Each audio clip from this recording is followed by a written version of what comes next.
Good evening. Welcome into a slightly early edition of State of the Tigers here on the PowerMizzou.com podcast channel.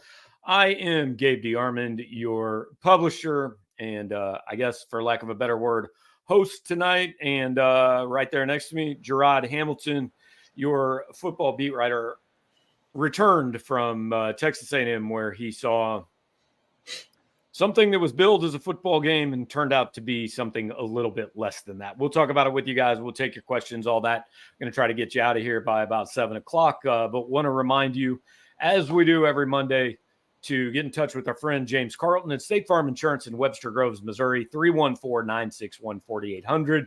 You can go to carltoninsurance.net. James has been a sponsor of this show for about a year and a half now. I talked to James on the radio this morning. Jarod, you're going to be jealous. James got to leave at halftime on Saturday in College Station. You, I have a feeling, did not have that luxury. As usual, I was the very last person to leave the stadium. So, yeah. Let's just start there. Had you had the option, at what point in that game do you think you would have been comfortable saying, yeah, I'm out. I've seen everything I need to see? As a writer, if I was going as like a person attending the game? Just as if you were at the game and you were like, I'm staying until I know that this game is over. When would you have left? The possession after Le'Veon Moss scored the 75-yard touchdown, that would have been like my last thing. If I had that was for sure it. I would say, like, if Mizzou doesn't score here, it's time to go. Let's beat the traffic. I would probably have been gone before halftime. I started telling people as soon as Luther's touchdown got called back, I said, it's not their day. They're going to get blown out. And they did. That was only 10-0. That was only at the 10. I know, but I knew as soon as that happened that you could just tell, man, it just wasn't going to work that day. And then A&M went and scored and made it 17-0. And I knew for sure at that point, like, this is not going to work out well. So, look, we got a couple of topics we're going to talk about, one of which is not Barstool Texas A&M blowing up my Twitter timeline because I called the Kyle Field home field advantage overrated last week, which I stand by. But on that day, like, I don't think Kyle Field beat Missouri. I think A&M and Missouri managed to beat Missouri. But here's where we're going to start. There was a comment early on, and now I can't find it. But Case had asked why people are still talking about 10-2 in the college football playoff. So, look, I was very clear on the post-game show on Saturday. I don't think anybody should talk about it. But, like, you can acknowledge that it is still out there. Like, the beauty of this system and the beauty of what happened after Missouri A&M Saturday is that your season is not over because you got throttled at Texas A&M. Right. And remind me later. I want to that point, I want to bring something up to you as far as just like I think it was 5 top 12 teams losing. I want to quickly go over with you, like, kind of ranking the worst ones in whatever way you feel like. But yeah, you lose one game, technically you still got 10-2. However, the caveat is 10-2 with which one is the second loss. And if it's 10-2 and that second loss is Bama, to me it's over. If you I disagree. I would have agreed with you a week ago. Here's why I disagree. Let's just start with the whole college football talk now. We'll get into Mizzou in a minute, but let's just start with the big picture stuff. We can do the ranking, the losses, all that. Here's why I think that. All right, if I set the over-under for you on Power 5 teams that finish undefeated at 1.5, what are you taking? Undefeated in the regular season, 12-0. What would have been over or under at 1.5? There's 9 of them right now. Really? Yeah. I don't know. I'd take the under. Like, yeah, because I think Texas has Georgia. They have Oklahoma. Like, everybody else in the SEC has already lost a game. I think Texas is losing a game. Indiana's losing a game somewhere. Pitt's losing a game somewhere. Miami is flirting with disaster every week. They're losing a game somewhere. Oregon and Ohio State play each other this weekend. So one of them loses a game this weekend. I think the best chance for anybody in the country to go undefeated is if Ohio State goes and wins at Oregon this week. Pretty much. So, yeah, you're right. But so we're going to go into this saying we think pretty much everybody is going to be 11-1 or worse. And I think most of them are going to be 10-2. Like, I think Georgia's going to lose another game. I think either Alabama or Tennessee has to lose another game because they play each other. Like, I think Texas is the only team in the SEC that might get out with fewer than 2 losses. Yeah, that adds up. I see what your point is now. Because I was gonna say, like, I still feel that 10-2 with the needing help thing because of Missouri's schedule in particular. If you lose at Alabama, you don't have anything to say. Here's what we have, though. Oklahoma in 24 Boston College is not. I don't think it's cutting it, but it could, considering. Again, if there's a lot of 10-2 teams on the brink, kind of on that line, it could, but it'd be hard. Right. But I mean, I guess, okay, if Tennessee goes 10-2, that means they beat either Alabama or Georgia. So that's obviously a feather in their cap. But they could lose both those, end up 9-3 because they just lost to Arkansas. Ole Miss, if they lose to Georgia, they're 10-2. Yeah, they won at LSU. But they also lost to Kentucky, which is probably a worse. Home against Kentucky is every bit as bad as losing at Texas A&M. And I understand the margin. The margin is a thing. But I'm just saying, like, the reason people are still talking about it has as much to do with everybody else. Like, there's so much standing between Missouri and the playoff. Like, don't get me wrong. I am not trying to make the argument that this looks like a 10-2 football team.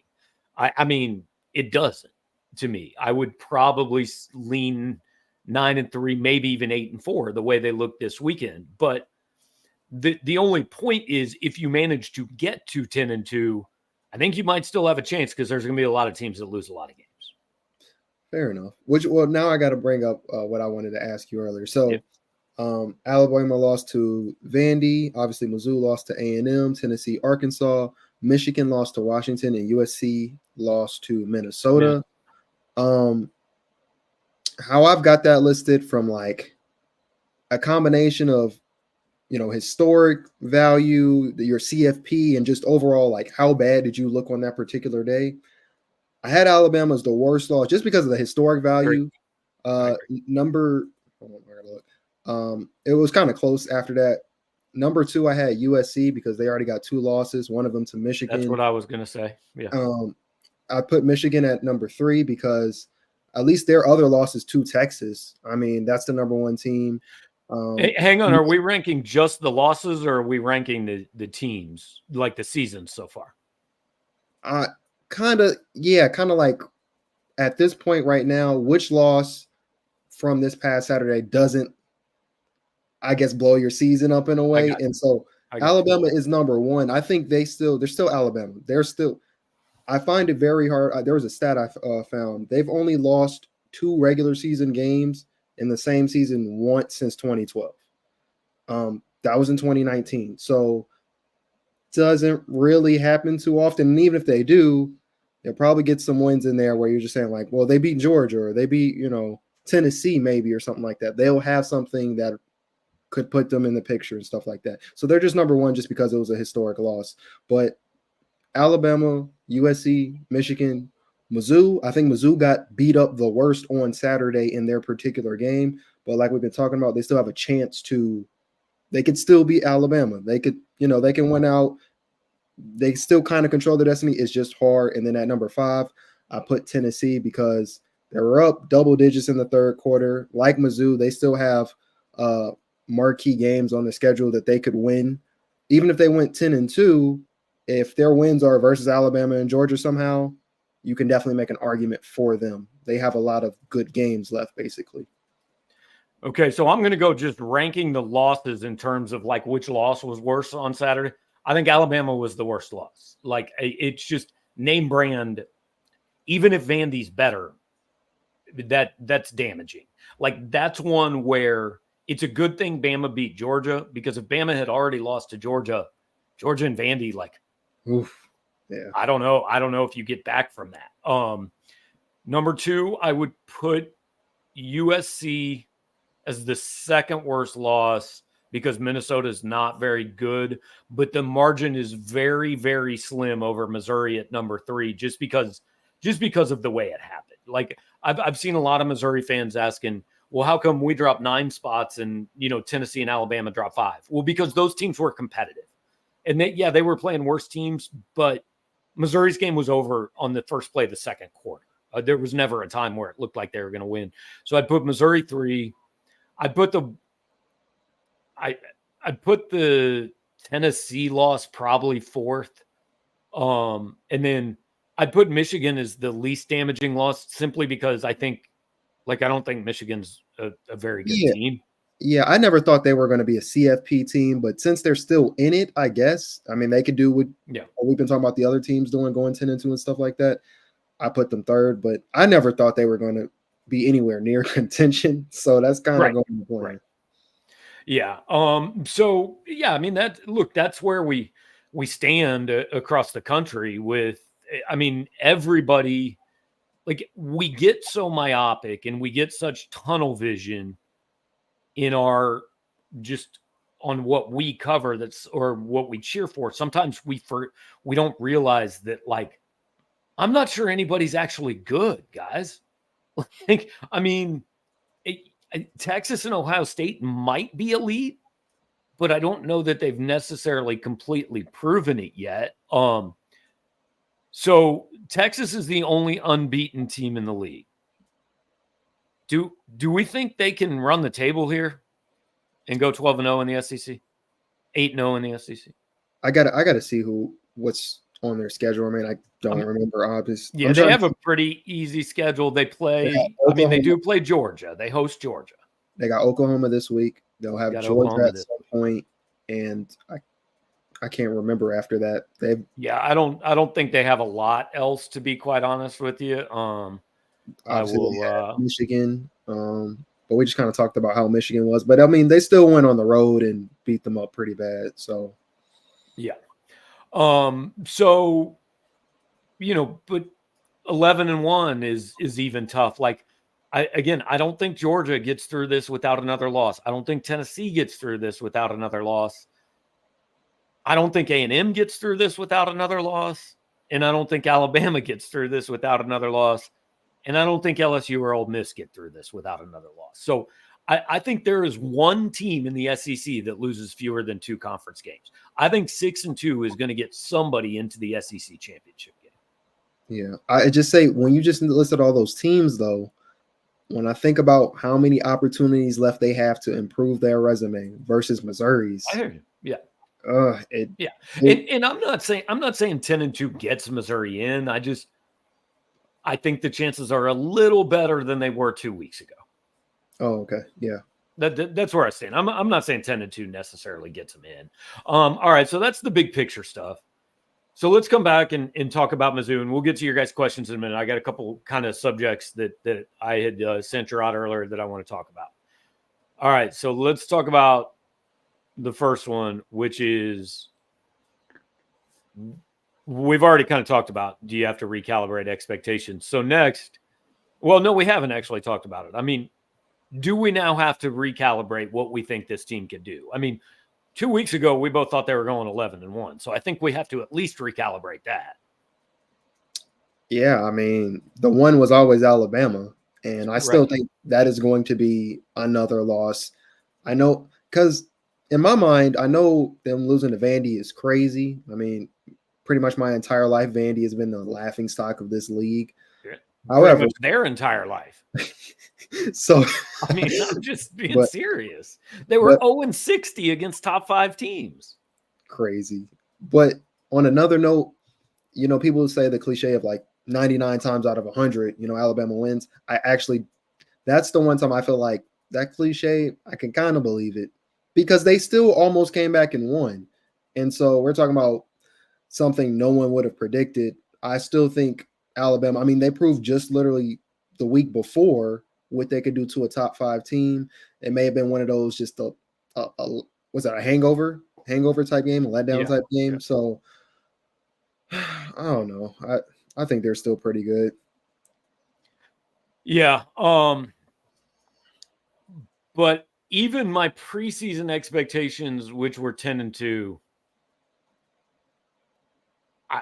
I don't see it unless this team just like we're almost halfway through this season and I don't think they've played well yet. So it's time to say maybe that's just who they are.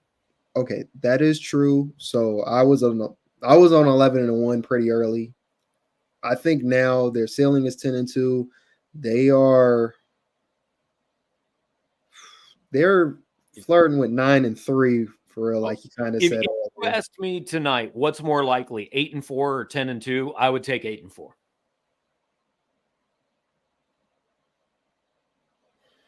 I mean, because here's the way I look at it, and I wrote this morning.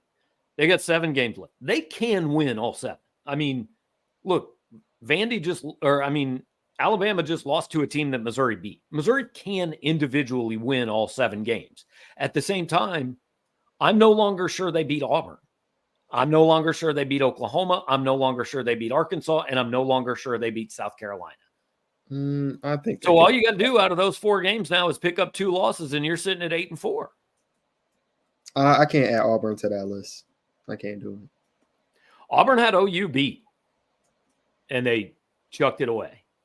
I don't think Auburn is a good team, but on the right, like I was talking on the radio with James and with Tim McKernan this morning. A week ago, if you'd told me you give Missouri an 80% chance to beat Auburn, I think that's about right. I think today I put that closer to 60. I think a little bit more than that, but I get it because also we could think that Mizzou, they should have lost versus Vandy for sure.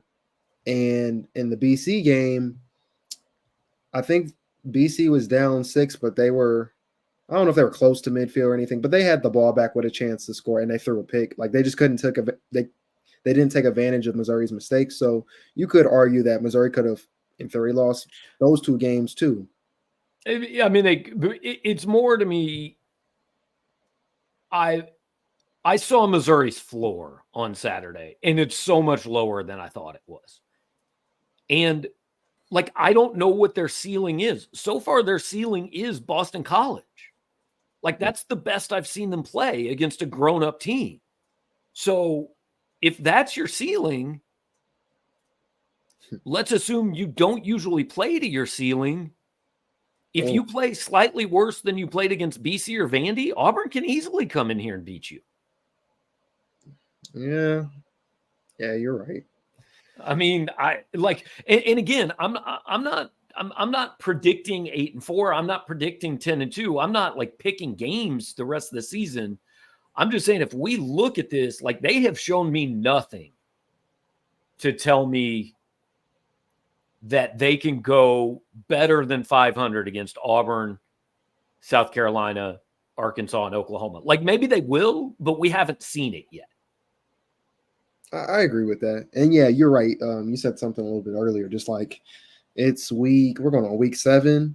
Like the first 2 or 3 games where Drake was like, yeah, we're not playing our best ball and stuff. Like it's first quarter of the season, but now, I mean, at what point are you going to, like you are what your record and what your performance so far says you are. So right. Yeah, I don't think that excuse, is going to be able to work anymore.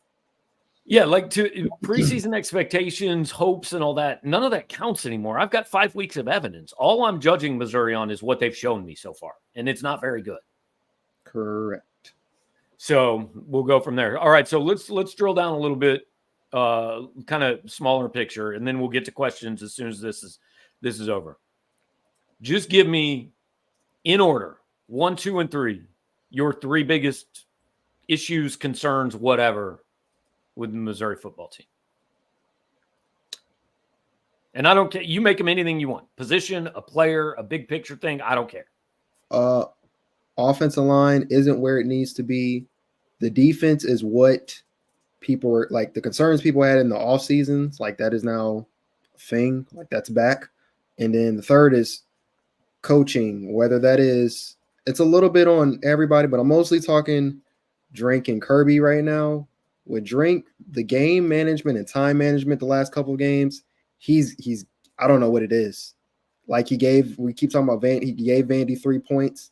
The timeouts he called before the punt at the end of that fourth quarter. Then we talk about last week. I know it didn't mean much obviously in the game, but calling timeouts down 24 with less than 20 seconds to go in the half, and then you get pinned deep with inside your 1 yard line. What to that point in the game made you think with no timeouts, even if the ball went in the end zone, from your own 20-yard line, you can get 80 yards and score? What has that didn't make sense. So when you get stuck inside your 1 yard line, when the worst case scenario happens, what if there's a bad snap? What if Brady Cook takes a sack? What if he throws a pick six like Jordan Love? I don't know if you guys seen Jordan Love's pick six he threw yesterday, where he was basically about to take a safety and he kind of chucked it. He threw it to like the 3 yard line, pick six. Like, what if something like that happens and it just looks worse? Like, I don't really get that. As far as Kirby Moore, they were down 17-0 before Nate Noel got his third carry. They had ran the ball 3 times before that point, and one of them was a quarterback keeper, which they got to stop doing. I don't know if it's one, it's predictable. You can kind of see it coming. 2, Brady is fast as a scrambler, but not to run, like not a design runner, if that makes sense. And he's there. Something seems still just like a step off, just a little bit. I don't know why they keep doing stuff like that, but why they keep ignoring the run game and then trying to get the run game started, in this case, way too late. Like, you're making yourself one-dimensional. So those are my 3. Yeah. All right, so I've got 3. I don't disagree with any of those. I would say I would throw Corey Batoon right in with the coaching stuff after what I saw Saturday, because either they prepared for the wrong quarterback or they prepared for the right one and got absolutely murdered. Neither one of those things is a very good resolution. So here's my 3. Number 1, I need to find out where this team is mentally. And I'm not going to get my answer till Auburn. But that team on Saturday was not interested in the fight. They got punched and they walked away from the fight. That can't happen anymore. So I want to see if they've got the comeback in them in 2 weeks. So that's number 1. Number 2, it's the quarterback. You have last year's Brady Cook was good enough to make the playoff because he wouldn't. But he's not playing at last year's level. And the difference is getting more noticeable. Now, you don't need him to be Jaden Daniels, but you need him to be better. Right now, there's not enough around him to allow him to play the way he's playing. He has to be at last year's level at least, and he's not at last year's level. And then my number 3 is I think they've got a defense that has a really bad combination. I don't think they can get pressure on a good team with 4, but I don't think they trust their cornerbacks enough to blitz. And so I don't know what you do. Texas A&M is a very mediocre passing game, and they destroyed Missouri because they were getting nowhere near Connor Wegman. And when they did, well, they didn't, but they weren't covering anybody. And when they did manage to cover somebody, A&M's receivers still made the play. They just went up and took the ball away, and Missouri's DBs didn't. So I think it's a really bad combination of you either have to be able to get pressure or you have to have elite cover guys. Last year, Missouri could do both. I'm not sure they can do either one this year. Yeah. So Texas A&M had 25 pressures. 10 of that came from their starting D-line. Mizzou had 7 pressures. 7 pressures in an entire game is wildly awful. And 4 of them came from the defensive line. And technically, I think only 3 of those defensive linemen made up the 7 pressures, and they got the 1 sack. Zion Young had the 1 sack. That's insanely bad. Like we thought this was going to be a group that was going to be kind of a committee thing. Like there's no standout, but you think 4.5 sacks here, 4.5 sacks, like, something like that. It's not been the case. They've got 9. I think that's 87th, tied 87th in the country, like 9 sacks on the season. They're tied 83rd in sacks per game. So whatever that's averaging out to right now. But about 1.8 a game. Yeah. So yeah, they don't have any type of pass rush. You're noticing the cornerback depth. Tell me how you feel about the cornerbacks, because to me, in my head, when I think Drayden Norwood and I think Toriano Pride, like as CB like 2, 3, not that bad, but when like Drayden Norwood being CB1, and then Toriano Pride I think we're seeing why Toriano Pride had a tough time getting on the field at Clemson. Yeah, he split I don't know how else to say it. He hasn't been very good this year since he pretty much. He split him and Deloach each had the same number of snaps. So that tells me that at some point soon they're just going to give Deloach a try. That could be this week. My question to you about this game coming up is, how much of this game is like, yeah, we need the starters to get their confidence back versus, well, we need to see if there's other people who can play. We have a question about that, and we'll put that up here in just a second. And we'll talk about that. Want to remind you guys real quick, Carlton Insurance, just check them out. Facebook, just go on the internet, carltoninsurance.net, 314-961-4800. You tell James you heard about his office on our show. He's going to make a $25 donation to NIL. Missouri could use all those donations it could get. Right now, maybe bring in some free agents before the Auburn game and get a pass rush going or get a passing game going. But get in touch with James. He's a good friend of ours and has done a lot for the site and the show. So want to make sure you do that while you're here. Like, comment, subscribe, do all the things that help us reach more people. And now we'll get to your guys' questions here, second half of the show. And Kyle brings up the same thing as you do. Do you think we'll see some changes to the starters this week? Is there any upside to playing UMass? If there's any upside, you can use some different combinations. So here's what I would like to see on Saturday. And like it mean Missouri has to get out to a lead, right? Like, can Missouri get out to a 28-0 lead? I don't know. They should be able to against this team. But I would like to see some guys get a chance that haven't gotten a chance yet, because who knows? Maybe they'll just go out there and be good. I'm dead serious when I say this. Throw Williams Winery out there for a couple series. Let me see what he can do. Maybe he's not ready, but maybe he shows you something. Throw Javen Richardson out there. Throw Logan Reichert out there. Give me Jordan Harris as a receiver. Put Jude James out there. I don't care. Some of these places where you're not really performing, give some other guys a chance. And I don't even think you have to wait till it's 28-0 to do it. Let me get a look at some of these other guys and see what happens. Because if you just keep going with the same, Missouri basically played 4 wide receivers on Saturday against Texas A&M. They played 3 cornerbacks. They played 5 offensive linemen, and that's it. Other than Mitch Walters getting like 2 snaps as a 6th guy. Like, I don't know. Maybe you got somebody on the bench who can actually do something if he gets out there. I would like to see that on Saturday.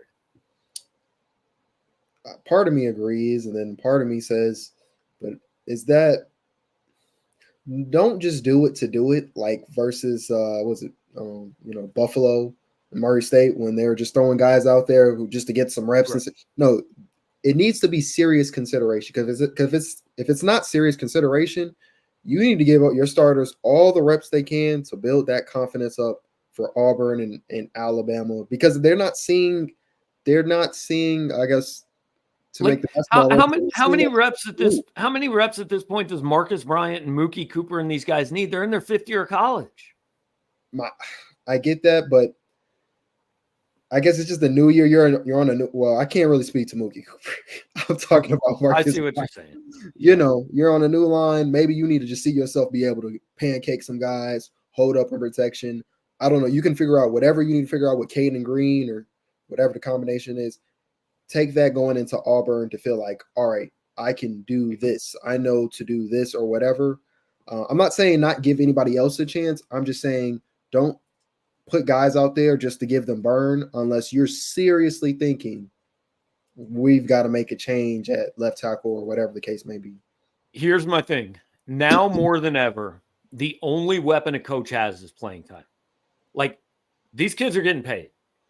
As long as they continue to tweet to support Missouri agriculture and go to the volleyball game, they're getting paid whatever sum of money they're getting paid. That's not going to change.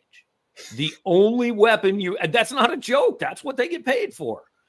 The only weapon you have is playing time. Like, yeah, these kids get paid, but they still want to be on the field. And so if a guy's not getting it done, the only thing you have is, hey, sorry, you're going to sit down, and the other guy's going to get a shot to take your job. And I understand that's done in practice on Monday through Thursday much more than it's done on game day. But at some point, they have to believe they're in danger of losing their jobs if they're not performing. And I'm not saying everybody. Luther and Theo are going to keep playing, right? Christian Williams, Chris McClellan, like Corey Flagg, I thought actually was the only guy who I noticed on defense on Saturday. So he might have done some good things. But other than that, like, if every job's really open, then make every job open and open it for a little while on Saturday. I thought Dalen Carnell also had a couple plays in there that were decent. But I'll trust you. My attention had wandered at various times in that game. Yeah, I don't know. It doesn't look good. I mean, what are the three positions would you say they need to basically think about making a sub and like give another person a serious chance to just like get some reps in? Left tackle, defensive end,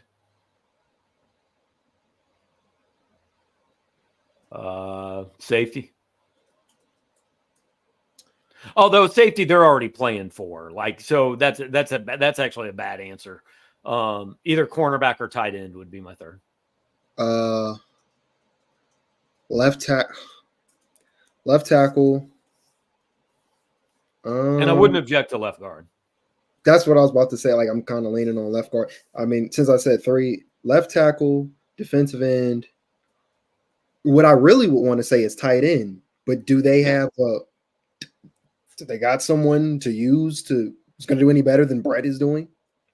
Honestly, I don't know. They have to actually use them to find that out. So I don't know. I mean, I don't really blame Brett Norfleet. He dropped a pass, but whatever. Everybody drops a pass. It's not that he hasn't done anything. It's not that he's done anything poorly. They just don't really use him.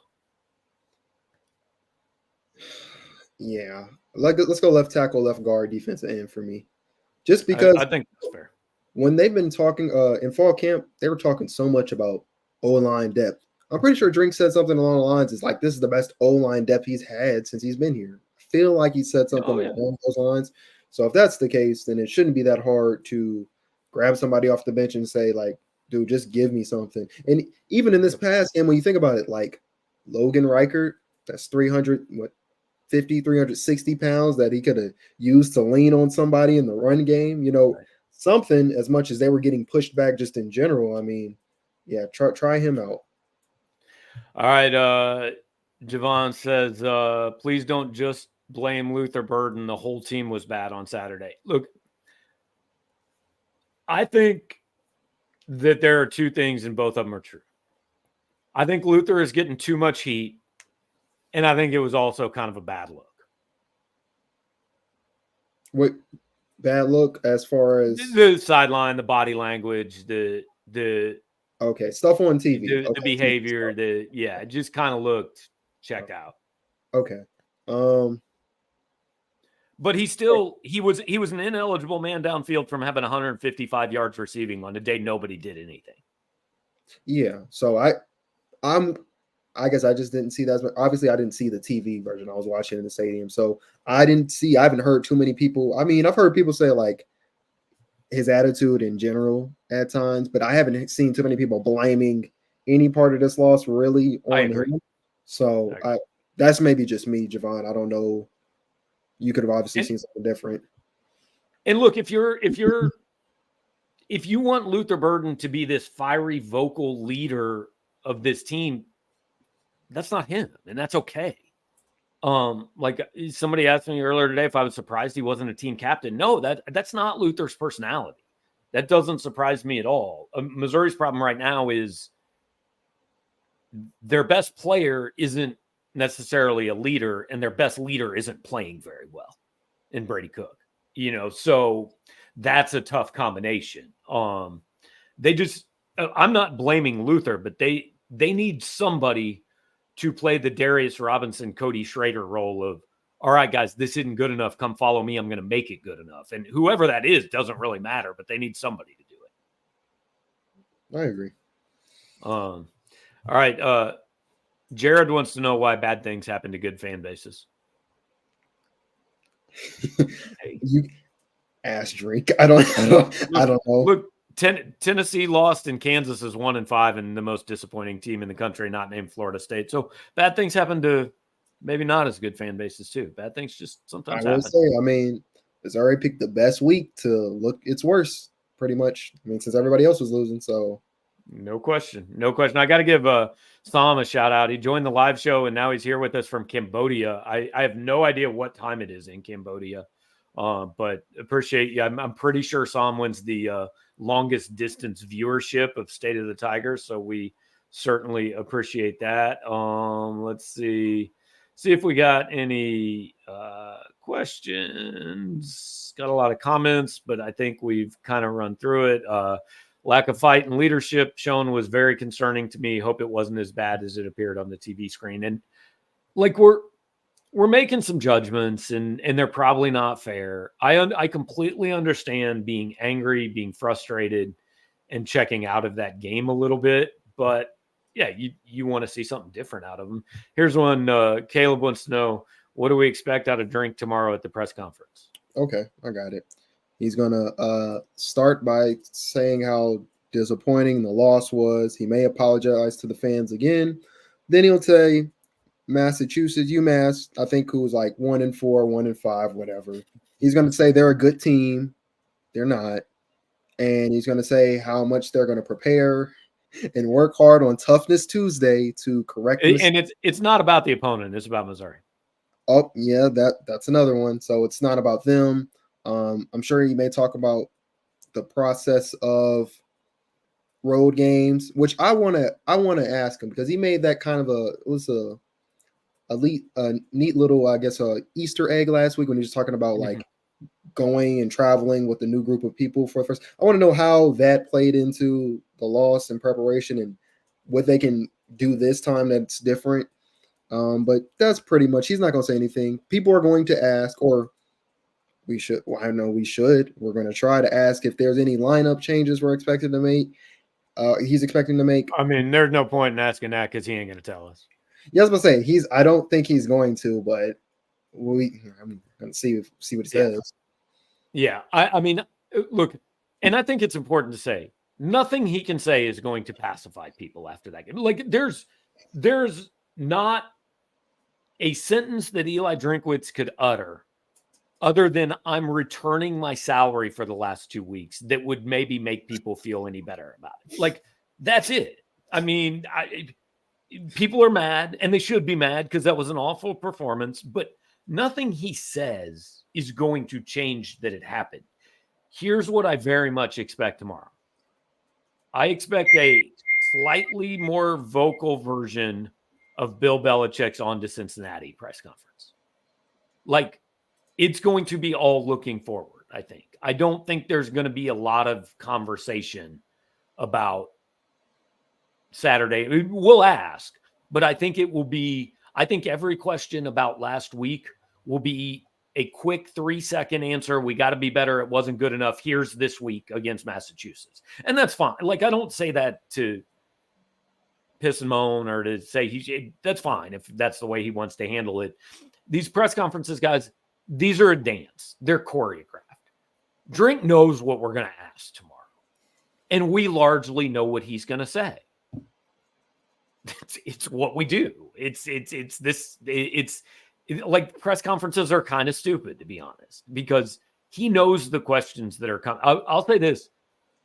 I've heard more from coaches at Missouri being surprised that they don't get asked something than they're surprised when they do get asked something, right? Like sometimes they might be like, geez, I can't believe somebody didn't ask me about this.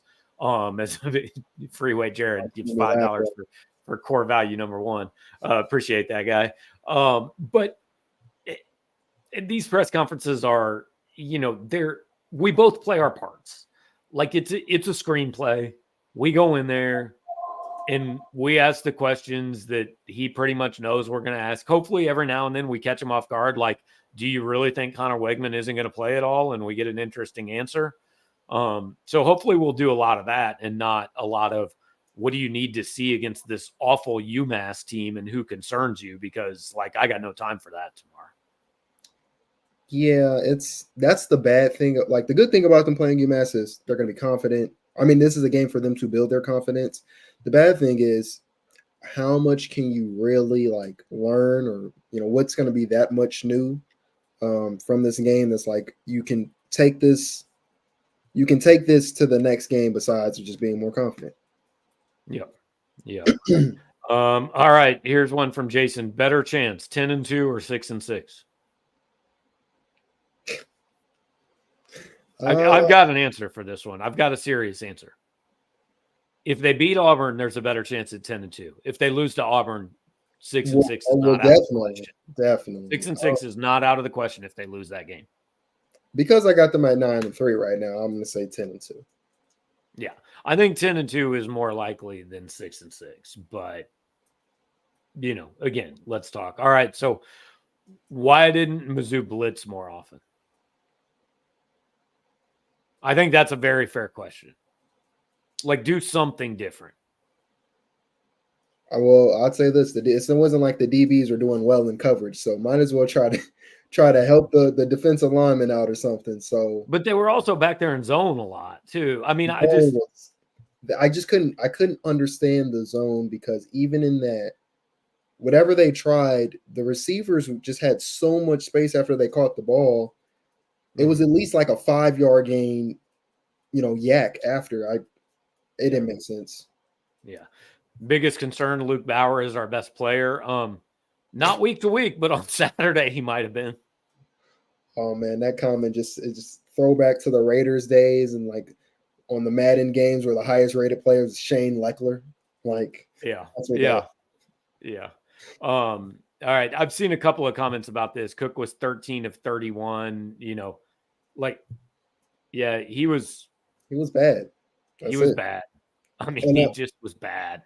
But the only thing I have a problem is it doesn't help that everybody that he needs to kind of help him make him look good was bad around him. That's the problem, right? He can't do what Patrick Mahomes and Josh Allen can do. He can't make a bad team look good.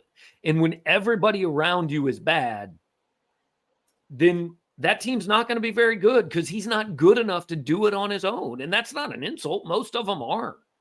But that also is not a comment saying that Brady's been good because he hasn't been. Correct. Yeah. Well, real quick, where are you at with the Drew Pine though? Because of course, people saying that. I don't think so. Not yet.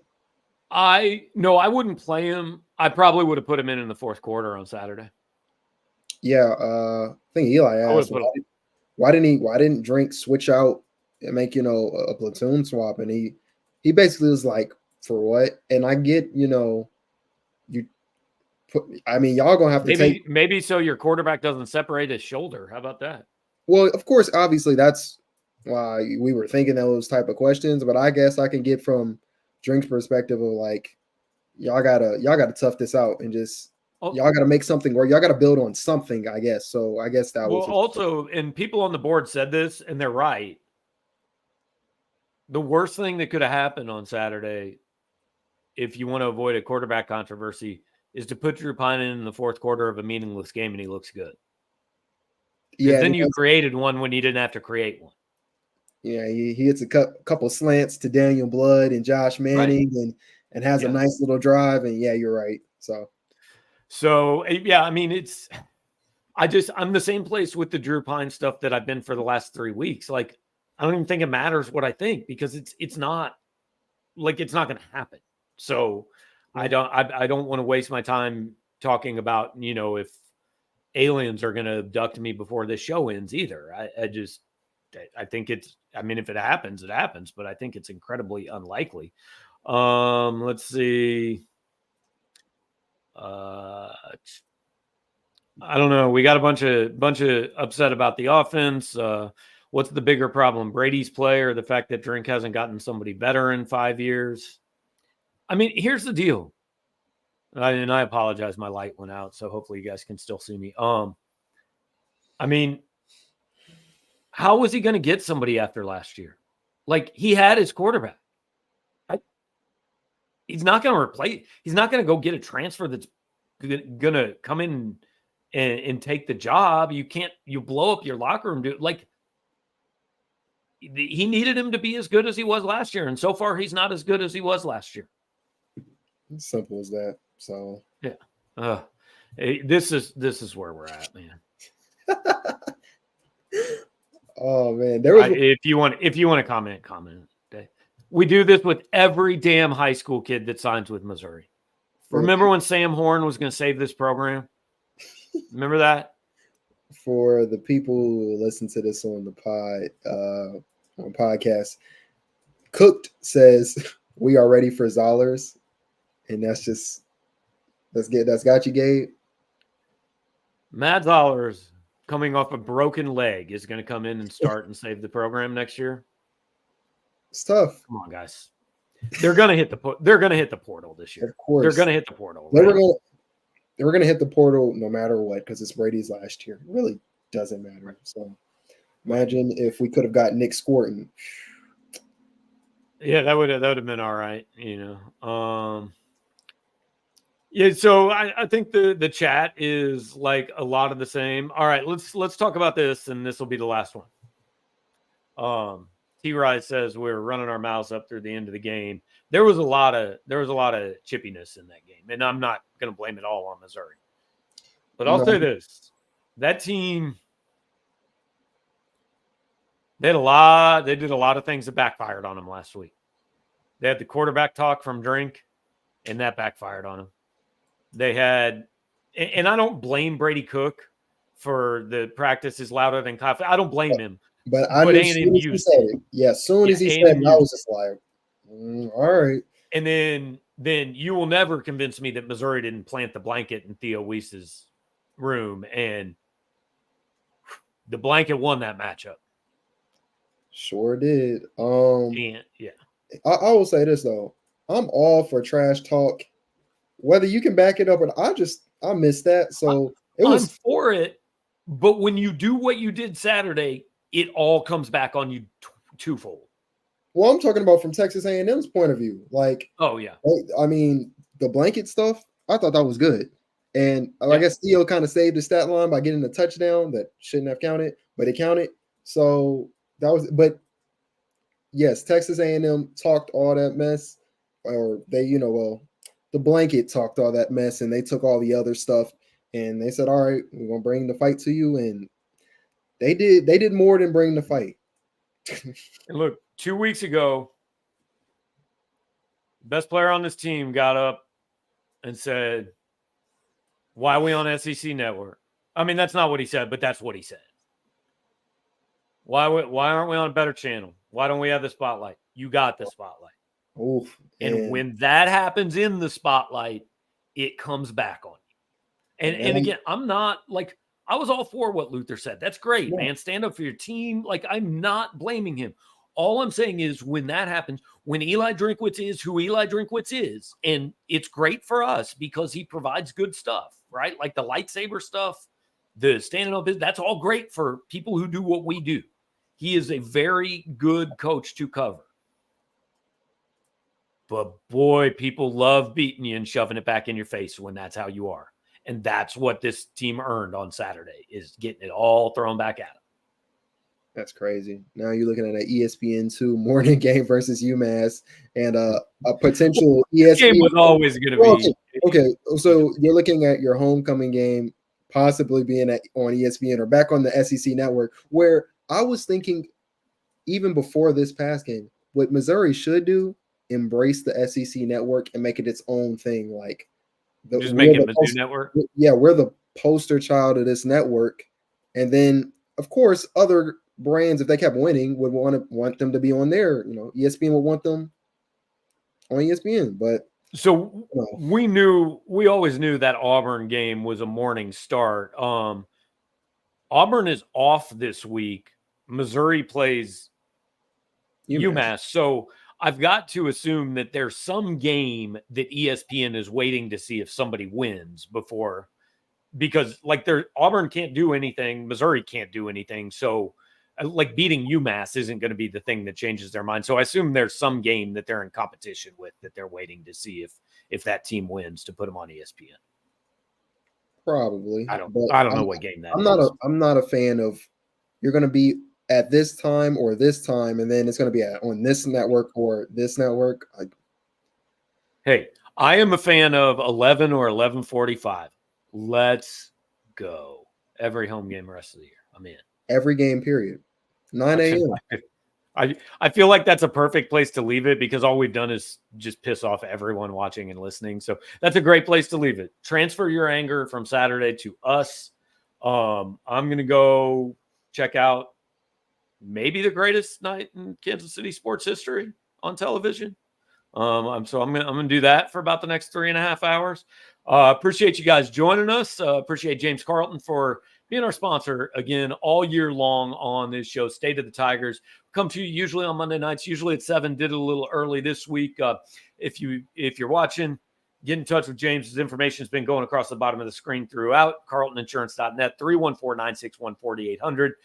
Like, comment, share, subscribe, do all those things. Appreciate you guys being here. I'm going to find somebody to do a UMass preview with later this week. And then Jarod's going to make his way to Amherst, Massachusetts on Friday. So it's a big week here. One more thing.